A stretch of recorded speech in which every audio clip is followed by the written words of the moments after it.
size of Louisville? Oh, at least. So this is my first time here. They have this show once every 3 years. And yeah, we're gonna walk around and check it out.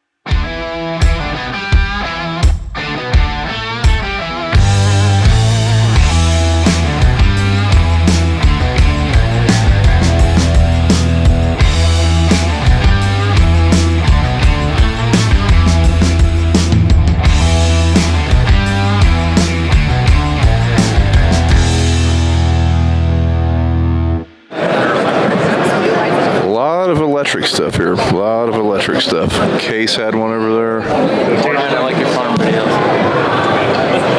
Scraper tractors will have like a flat axle instead of a pinion axle, so it doesn't. So the wheels can't spin on the axle. So that's why scraper tractors are usually not as desirable. Yeah, and then it's a lot of load on the drawbar, and then the whole chassis of the tractor gets a lot of torque on it from pulling a pan. Like the whole hitch is different, so they don't have an ag drawbar. It's like a pin style hitch. Hydraulics are different too. So different fitting. No, not same fitting. hydraulic block. Yeah, usually a lot more flow for the scraper tractors too. So I guess I should mention this is my John Deere salesman, also one of my buddies. He's here with me. He ain't even trying to sell me anything. Nope, not one of these, that's for sure. So I have a meet and greet at Volvo Construction, but while I'm here, one of the things I want to look at are some skid steers. The skid steers I want to check out is the Kubota. No experience with the Kubota skid steer. 40 gallons a minute, so you can do a lot of different applications with it. There's also an app, so you can sit there and watch it.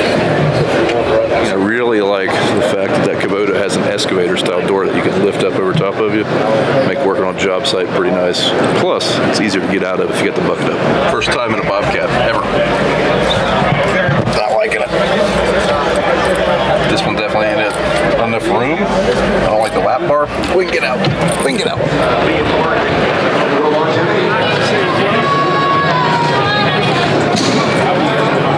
Dad could knock over some trees with that. Got some ground clearance. It's got some ground clearance. Tyler, you can be a whacker. You can be a whacker. This place is huge. I'm going to catch back up with the master pipe later. We got a podcast to record, so check that out if you're into podcasts.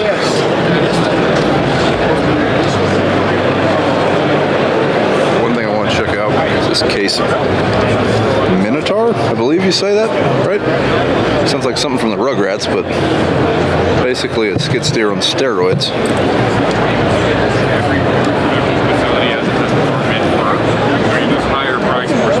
Pretty neat about this, but maybe it wouldn't make it ideal for us. It has metal tracks, so it would be a very good pusher, I would imagine, against the bulldozer blade. Also has a ripper on the back. That's kind of interesting. Not a very big ripper, but it does have a ripper. I bumped into Jeff Jacobsmeyer from Case Construction. So Jeff, you're going to show us a little bit on the 620B? Yep, TB620B. Actually introduced about a year and a half ago, and we have lots of things to talk about with the TB620. You're looking at 114 horsepower. So with that, we do this with no DPF filter. It's just an SCR system, so you do have to put DEF in it. But after that, you don't worry about it. It's worry-free. Running that 114 horsepower, we're going to run some pumps that make it capable of putting out 41.6 gallons of oil to run those high flow attachments. Now we do this through a 3/4 inch coupler, so we don't want any type of heat generated by going through small couplers like that. So we have 3/4 inch couplers. This particular machine is standard high flow. We do have an option where you can get enhanced high flow, but you can step that 41.6 gallons up to a total of 4,100 PSI. So what that means is if you are running this, maybe a mulch head, you can put up to 99 hydraulic horsepower out those couplers to run a mulch head. So on the back, what's kind of nice, this is a pre-cleaner setup we put here just for the show. But on the back, we're going to take a look. We've got our cooling package right there inside the back door. That is a reversible fan. And the thickness is that cooling package. We have been running this in high ambient temperatures with mulch heads, and we have not had to put any type of cooling system, auxiliary cooling system with it. That fan you can program, so if you're running... Kick on reverse every so often? Yep, you can program the reversible on it. So about every 20 minutes or so, if you want it to reverse, you can tell how long you want it to reverse. Right now, it'll push all the air back out the other way, and then the common draw is to come back through this way. Yeah, running a mulcher or something like that, that'd be pretty handy, keeping that radiator clean. No, it's some of those conditions get pretty tough. Yep. But yeah, again, that's the 114 horsepower FPT power plant. You get all your service full daily checks right here, air cleaner, oil, old dipstick, fuel fill right here, hydraulic oil, depth tank, and your fuel filter, all right, easy access. Yep. What's the lift capacity of this machine? This machine is rated at 6,200 pounds. Oh, okay. Wow. Yeah, that's the rated operating capacity. That's pretty hefty. It's good. What we have up here is a 1.25 yard bucket. But other than that, this machine here, it has the same cab offering that we have in the entire CTL lineup. We have the 8-inch screen with a backup camera that's on there. This one has what I call the full vision door. It's a frameless door. I see that, yeah. And that gives you a lot better view to the front. Because on the TV620, we move the cylinders in line with the loader frame rather than a lot of our others are inside here. So that opens all that up. Okay. Notice there's something red right here, and then watching this TV, I've seen some oscillating here. So is this a suspension system under this track system? Here at the ConExpo, we're doing what we call a sneak peek. This is not available today. Still in the final prototype stages, but it's always good to have something new at ConExpo. Oh, yeah. What we did was, you see that red bar right there? That bar actually oscillates the bogey system. So those rollers actually have 3 degrees of oscillation as you go across anything that's kind of rough out in the field. It gives you a better ride, of course. It gives you better traction because a lot of the track still stays tight to the ground. And it gives you longer track life just because it's easier on that track to be. So is it just going back and forth, or is it twisting side to side also? Just a general oscillation, right? Okay, gotcha. You see that bar kind of making a movement right there. Yep. So where you see it most is when you get that 1.25 yard bucket full of clay and you go 140 inches in the air and you feel it do that rock, Yep. a little uneasy. You do not get that with the suspension track. Gotcha. Well, that's pretty sweet. I'm going to have to hop in the cab and check it out now. Get in there and try things out. I wish we could light it up for you to... Let's say try it out. Is the keys in it? I'll try it out. I'm telling you. Nice big display screen. Yep, 8-inch screen. Of course, we've got our tunes. That's important. Yeah. And it's keyless. So you can choose an operator code to have or not to have an operator code. Ooh, will it fit a Yeti cup? That's an important question. There you well, yeah. It'd be a little, it's kind of got a little rubbery effect there, so it'll let some stuff in. Visibility out the back, you notice the big back window, then you've got the bus mirror, we're calling it. That is nice. So the skid steer we have now, it's got a rear escape, but I ain't escaping. I'm not fitting through there. You mind if I shut the door? Yeah, go right ahead. I'll give it a slam for you. That is nice. So usually, I believe on our skid steer, there's a frame system right here, and it really eats up some of the visibility here. But I have heard from others, like that dude in the orange shirt over there, Randy, that they have great visibility out of these, and I see what it means. Do have really good visibility. Definitely be interested in trying one of those. Really like the visibility that thing was offering. Pretty nice. Day 2 of ConExpo. We've made it outside. Went to the desert and it's rained all the time. I mean, his phone's not even on. This is their brand new bigger skid steer. Ooh, that's a big screen. So apparently this is a 335P, not a 335G. Didn't know that till now. And I really like these John Deere skid steers. I keep going to skid steer. I think they're actually technically a track loader, but they're a skid steer. That's a unit. Holy cow. No, they made that one. So we have a 750. I wonder how much different that one is. This is one thing I wish one of our dozers, either the 750 or the DA had, was a ripper. But I don't know how much we'd use it, but we'd probably use it a lot more than the winch that's on the DA. Ooh, that's different. Yeah, the keys are in it. So this is a lot different. Our machine is a 2004, I think, so yeah, it's almost 20 years old. A lot different. I would love to push something with this bulldozer. Unfortunately, I don't think we're going to push that big mamma jamma. Got charging ports and cup holders, even a phone holder. Cup holder here, holy cow. On ours, that's just a metal pan or metal plate. Wouldn't feel right if we didn't pick up this 1050. I've never even been up to one. Up close. So you sit sideways in this one a little bit. So most larger dozers, you do sit sideways because you can't see over the hood. I don't know if that's supposed to help you. It's also supposed to help you for backing up because you back up a lot in a dozer. I think that's the reasoning. I know our D8 sits sideways. This one does too. That's a hood. Not the same visibility as our D8. Not hardly existing. Well, you can see a little bit of the front of the blade. I do like that. On ours, our D8, you can't really. But we have a U blade, a bigger U blade. So maybe that's why. Holy cow! This place just keeps getting bigger. Think it's be a big enough shop? Yeah, this will work. Yeah. What are they, about 45 feet tall probably? Oh, probably close to it. Yeah, a little bit taller probably wouldn't hurt. I mean, what about if I wanted to lift my crane all the way up? That's true. That's a good point. Ooh, one of these would be pretty handy. Make all the trees go away. Ooh, 3-point. Actually, quoting one to a guy this week. Go in and rip out your tree lines, just cut your trees down. He's pulling it with a fine Fendt tractor. Walking through this building, that caught my eye was this machine at FAE. Adrian was telling me it's a forestry multitasking machine. Yeah, so it's a forestry multitask machine. The reason why it's a multitask is you have the ability to do a whole bunch of stuff with this machine. You can do soil stabilization, you can take down trees with it, mulch the trees and the stuff up, and if there's stone in the ground, it has the ability to process the stone too. So it's like a Swiss Army knife for a forestry package for a tractor. So one thing I noticed, like in that video playing in the background, like they're going through what looks like a cut pine grove or something like that, and then they're running this over. And is that soil plantable after that? So usually what they do is either they'll take a disc or a harrow, but usually, depending on the material, usually you can plant right behind it because the material is so small.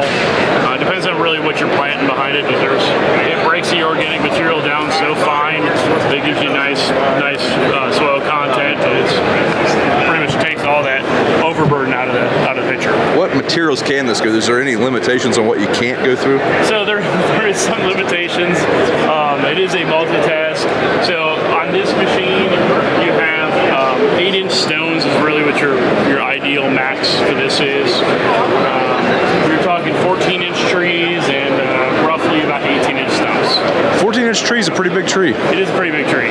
So is it best used, I guess, in conjunction with another head or with a brush cutter or something? Or you can. I mean, I'm just thinking of the vulnerability of a tractor driving it through a forest. Correct, yeah. So that's the key is it's really, like I said, it's a multitask for a reason. It does everything well, doesn't do everything great. That's the reason why we have mulchers for tractors that go on the back that do straight take down trees. We have soil stabilizers that appear in the ground, soil stabilizers. We have rock crushers. This is kind of the Swiss Army knife of everything. So if you want to do a little bit of everything, this is the one to go. Right now you have just two sizes for the multitask. You have the SFM and you have the SFH. All it is a horsepower requirement change. Okay. With the H, you do go up in a little bit of size with your material. You handle a little bit more material.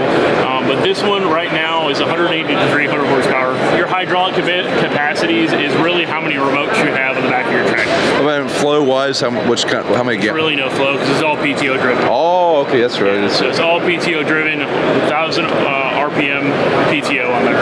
Okay. And what's the depth that this thing's capable of going down? Like 12 inches.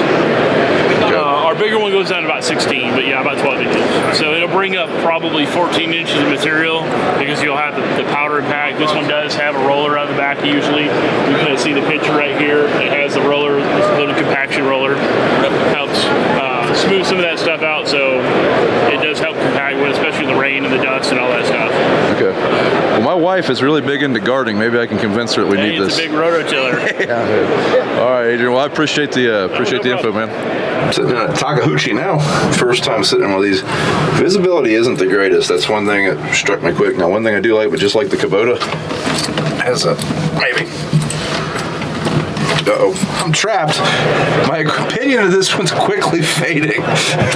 Tyler, help. Yeah, I don't know how to get out. I think it's huge at this show from an ag standpoint is the launch of the Big Bud tractor again. I believe they quit making these in 1990, and there's a brand new one sitting here. So we're gonna go interview someone with that tractor, take a look at it. That'll be a whole separate video, so check the channel if you're interested in that. We'll have some clips of it in this video, but all the info is gonna be on a whole separate video. Because, well, I'm pretty excited about it. He sells John Deere and he's excited about it. Cool.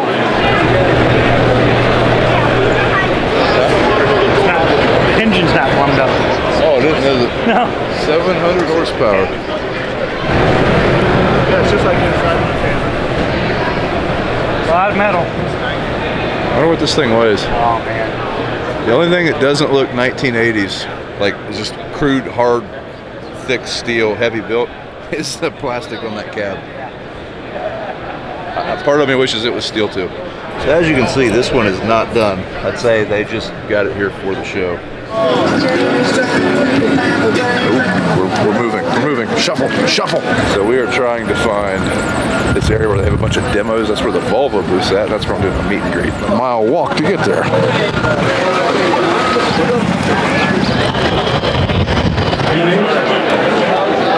This meet and greet has several other YouTubers, so we're gonna go meet up with them guys before we start our meet and greet. Now that is a telehandler. Holy cow. 50,000 pound lifting capacity. Probably costs more than our whole construction fleet. Here CAT has a whole stadium. Like a demo stadium. They got seating all around. It's a pretty cool setup. Probably the coolest booth here. Unfortunately though, you don't get a look. I can't get in that equipment.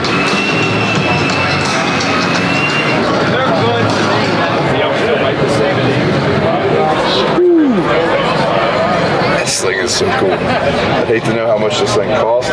Ooh, it even takes a key. I figured it'd be a passcode. Man, this is... Ooh. So our D8 is a D8N, 1995. This thing probably has more power than it. I bet this is a D7. Seems like they just keep making them bigger and heavier. Oh, there's the specs on it. What's this one weigh? Oh, not near as much as I thought it would. 65,000 pounds. So our 8, I think it weighs, I think the base weight on it's 80 without the blade. With our blade and our winch, we're close to 100. While I'm here is a large CAT skid steer. So we have a CAT skid steer now, but as I mentioned before, I'm not super happy with it, but I do want to check out one while it's here. Big skid steer, $299. This thing is just like our 242. It's kind of not a good point for it in my opinion. It's just not a big cab. This is a little bit smaller than the Deere and all the other ones we've looked at. Really, it's 11,000 pounds. That Deere, I think it could be 12 or 13,000 pounds. Looks pretty slick though. Does look pretty slick. My quest for more skid steer information. Stop at the CAT booth. Like I said before, we have a CAT now. We don't have one of the bigger CAT track machines, so I wanted to check that out. So Kevin, do you mind telling us a little bit about this 299 we have here? Yeah, absolutely. We're glad to be here at ConExpo. Glad you came by today to talk to us. We've got our 299 D3 behind us. It's a custom color black. It's pretty nice. We've got the traditional CAT yellow as well, but this is on our largest chassis. It's a 98 horse machine with our high flow XPS system on it, which means we have high pressure and high flow, not just additional flow, but also pressure. That's great for running those high torque tools like mulching heads and brush cutters and things like that.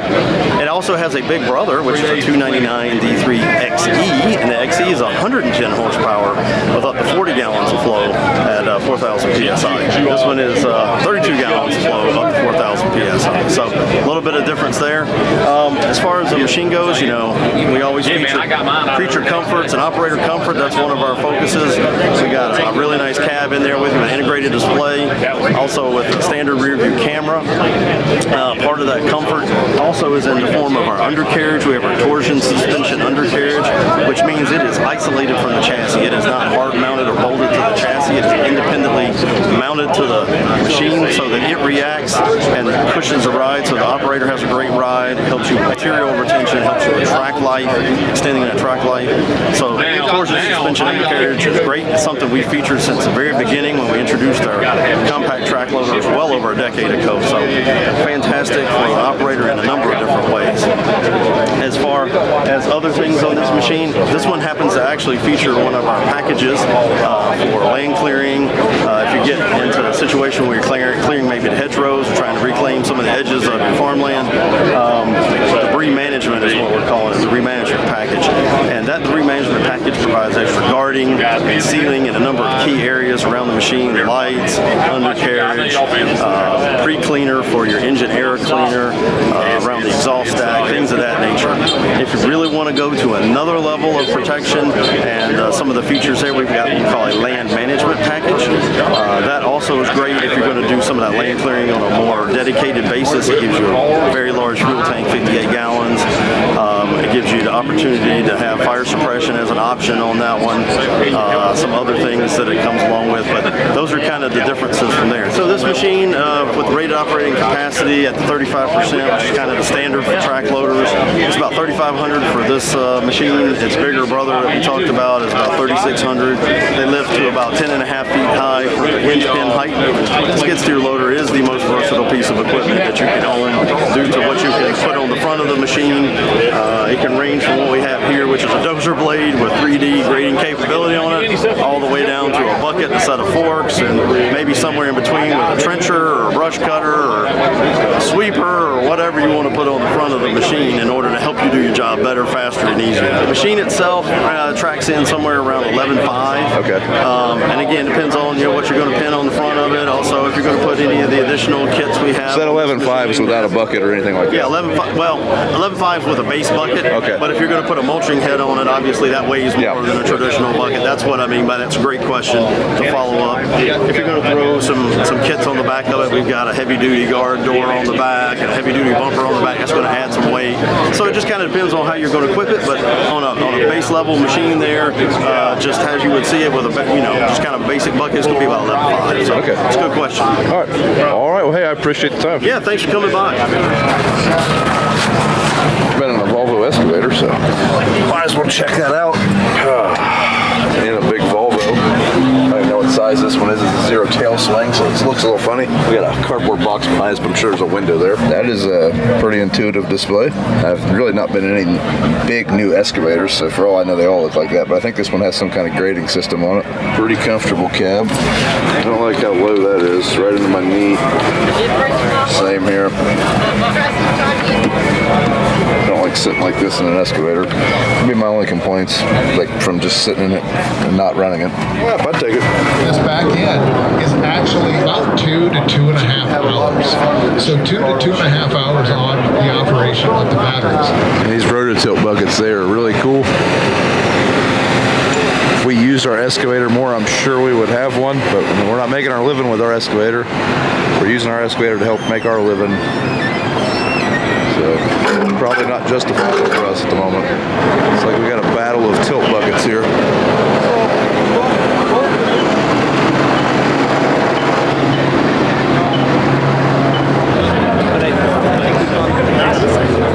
We have found the big dozers. Holy cow.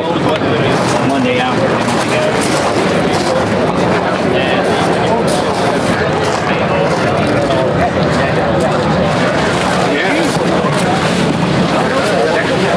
Yep.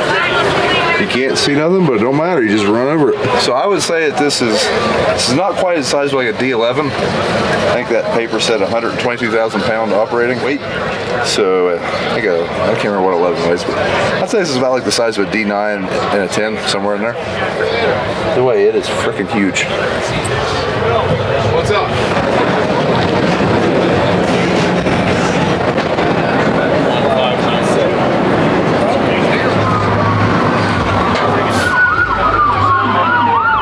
Time ever really being around the Sandy. I think it's Sandy Claus when I hear Sandy.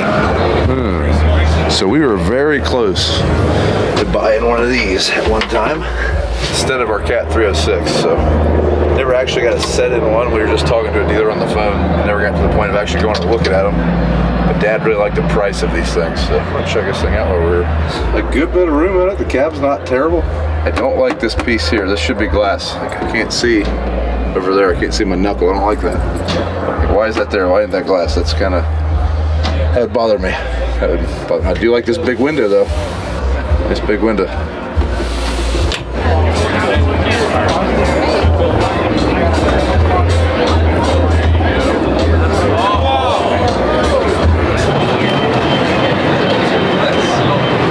This is our third or fourth day.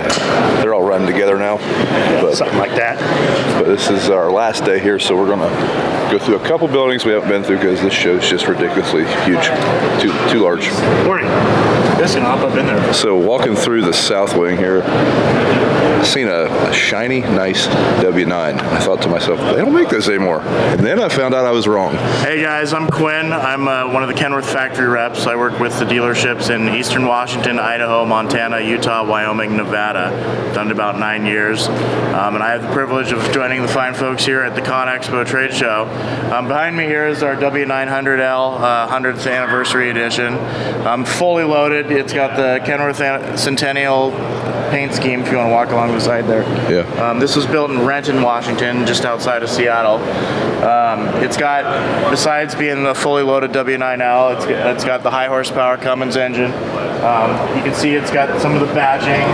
You got the old school style logo on the flaps. That's a unique badge on the hood. The visor is unique to this celebratory model. And then inside you'll see, look on the dash there on the glove box. You can see this is number 1 out of 900 built. They're only building 900 of these. The seats all have a unique trim. We don't typically do black interior, so this is all a very special truck. It's really cool to have this here at the show. And this one here, this is a 1924 Kenworth. We have another 23 on the other side of the booth. But this is where it started. This is where it started. This was the original truck built out of the Seattle factory. This is the original factory was actually right by Pike Place Market in Seattle. And then they moved to the one over by Boeing Field. That actually had a wooden floor, which is wild. And then they're currently in Renton and Chillicothe. As I was just explaining, Chillicothe is on a whole different level. That's where they're building your new T880s, T680s. They got the robotic build cell there, so they're doing about 170 a day there. Where this guy was built, they're only doing about 16 a day. But this is still a hand-built cab, made in America, an awesome truck. So, glad we got to showcase this one here. Yeah, that is a sweet truck. That is a sweet looking truck. I love the paint scheme. It's pretty wonderful. We had a contest amongst the Kenworth employees, and this was actually a guy in the service department that just came up with it and drew it out. And it's kind of got that old school flair to it, and it looks great. It looks sharp. They do a wonderful job in the paint booth at the factory. Each one of these colors is a separate pass through the booth, so they're taped. So that's not a decal. That's actual paint. That's paint.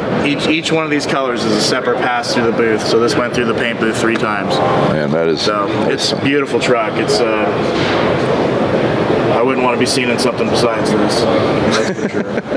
But I'm biased. Yep. All right, Quinn. Well, hey, I appreciate it. Yeah, I appreciate it. I am also a little partial to Kenworth because, as the man pointed out, there is a Kenworth factory in my hometown. So this is one sweet truck.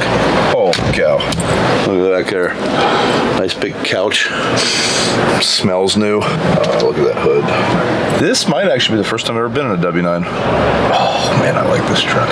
I'd almost give up a combine seat if we bought this. No, not really, but that 18 speed. Oh yeah, we got to drop the air out of the seat, I think, but I can see over the hood right now.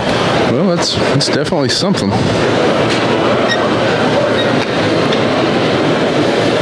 Looks like a Sherp. So we were just talking to one of the case reps about the Minotaur. Kind of like what I'm hearing, except for the price part. It's definitely have a price range. I told him I hope they depreciate fast. That way we could maybe get one. Put this in your bag.